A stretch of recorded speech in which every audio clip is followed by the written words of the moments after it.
na po ang lahat.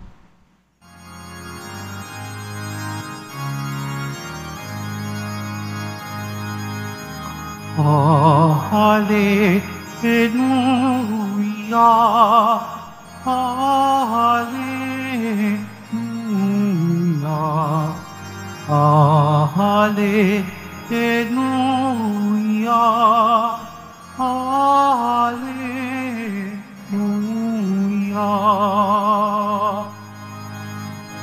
Kapag ang aking salita sa inyo'y naitambana, taglay niyo ang aking diwa. Hallelujah, Hallelujah, Hallelujah, Hallelujah.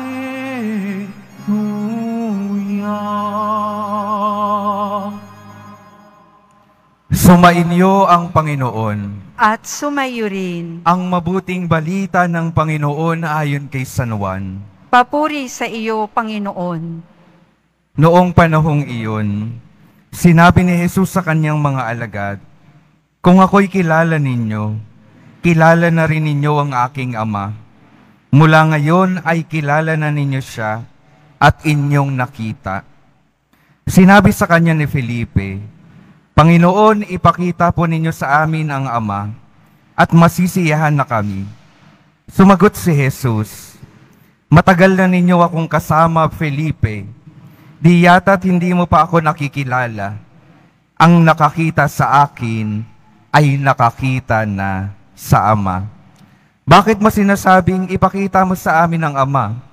Hindi ka ba naniniwalang ako'y sumasa Ama at ang Ama'y sumasa akin? Ang mga salitang sinasabi ko ay hindi ko sinasabi sa ganang aking sarili. Ang Amang sumasa akin ang gumaganap ng kanyang mga gawain. Maniwala kayo sa akin.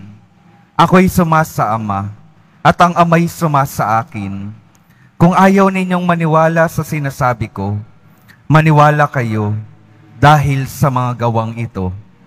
Sinasabi ko sa inyo, ang nananalig sa akin ay makagagawa ng mga ginagawa ko at higit pa rito. Sapagat pupunta na ako sa Ama, at anumang hilingin ninyo sa Ama, sa aking pangalan ay gagawin ko, upang maparangalan ng Ama sa pamamagitan ng Anak. Gagawin ko ang anumang hinihiling ninyo sa pangalan ko." Ang mabuting balita ng Panginoon. Pinupuri ka namin, Panginoong Hesukristo. Magsiupo na po ang lahat. Magandang umaga po sa inyong lahat, mga minamahal kong mga kapatid na naririto at kasama natin online. Good morning po. Sabay-sabay po nating papurihan at parangalan ang ating mahal na poong Jesus Nazareno.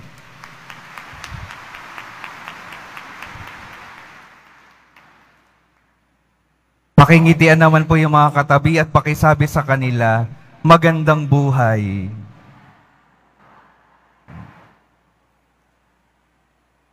May tanong po ako sa inyo. Kanino po kayo nagmana?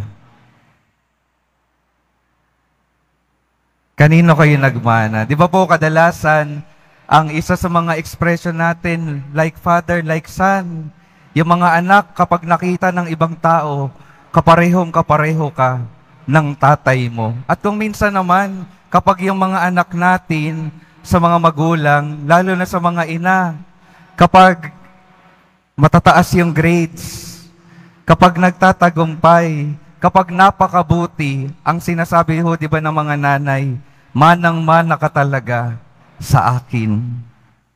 Pero kapag napakakulit na, napakapasaway na, nagbabago na kung kanino nagmamana, manang-mana ka talaga sa ama mo. Tama ho ba? Ngayong araw po, sa ating ebanghelyo, si Felipe, hinahanap ang Diyos Ama, hinahanap kay Jesus. Ipakita niya po sa amin ang Diyos Ama at masisiyahan na kami. Pero anong sinasabi ni Jesus sa Ebanghelyo? Di yata't hindi mo pa ako nakikilala, sabi ni Jesus kay Felipe. Sinasabi ni Jesus na sumasa kanyang Ama, kung anong nakikita ninyo sa Kanya, nakikita ninyo na ang Ama. Manang-mana ang ating Panginoong Hesus Nazareno sa Kanyang Ama. Kaya't anumang ginagawa Niya, ito ay muka ng ating Diyos Amang nasa langit. Kapag Siya ay nagmamahal, ipinapakita ni Jesus ang pagmamahal ng Ama. Kapag Siya ay nagpapatawad, ipinapakita ni Jesus ang mapagpatawad na puso ng Diyos Ama. Kapag si Jesus gumagawa ng kabutihan, kahit na yung mga tao kung minsan ay hindi naniniwala at hindi nagiging mabuti sa Kanya, ipinapakita ni Jesus na ang Diyos Ama mabuti kahit kung minsan tayo ay hindi mabuti. Alam niyo po sa katekismo, isa sa mga dahilan kung bakit bumaba ng lupa ang ating Panginoong Hesus Nazareno, kung bakit Siya nagkatawang tao, ay para iparanas sa atin ang pagmamahal ng ating Diyos na hindi natin nakikita. Sa mukha ni Hesus Nazareno, sa buhay Niya, ipinaparanas sa atin ang pagmamahal, dakilang pag-ibig ng Diyos Ama. At ito ay patuloy na ipinaparanas sa atin magpasa hanggang ngayon. Dahil magpasa hanggang ngayon, bumababa ang ating Panginoong Hesus Nazareno, nagiging tinapay sa Eucharistia upang matanggap natin at manatili sa ating mga buhay para tayo ay magabayan patungo sa buhay na walang hanggan.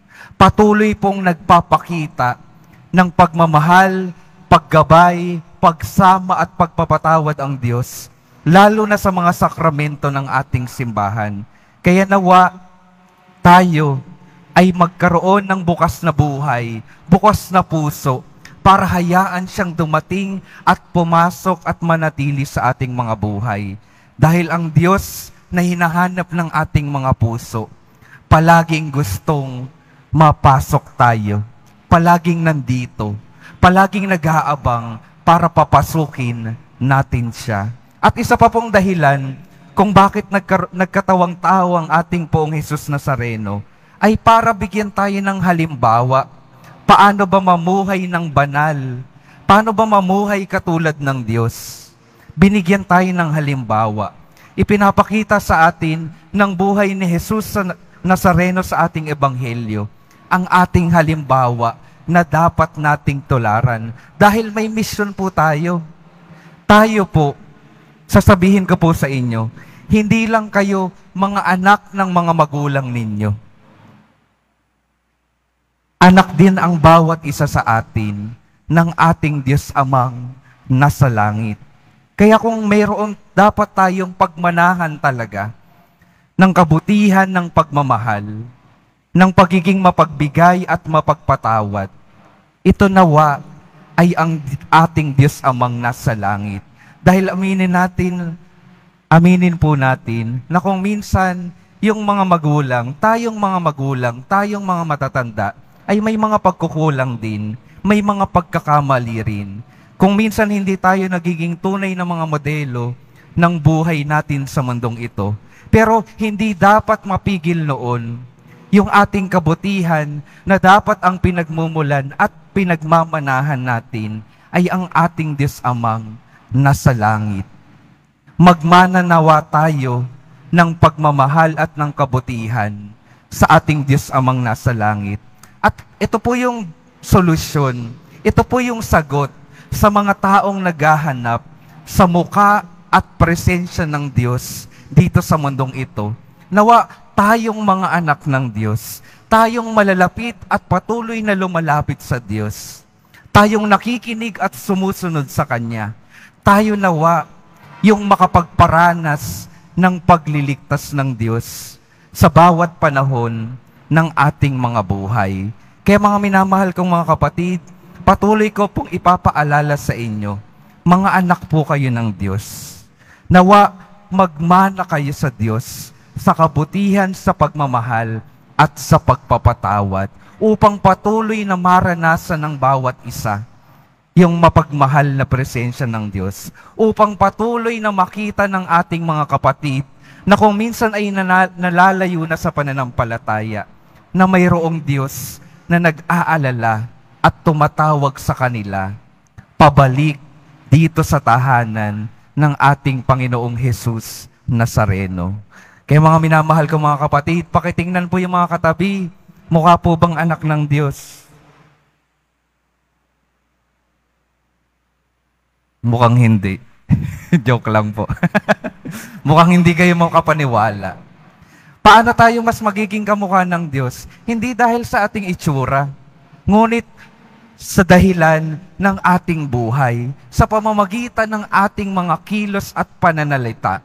Kung tayo ay katulad ni Jesus Nazareno sa kanyang pananalita at sa kanyang mga kilos, mas nagiging kamukha natin ang Diyos Amang hindi natin nakikita.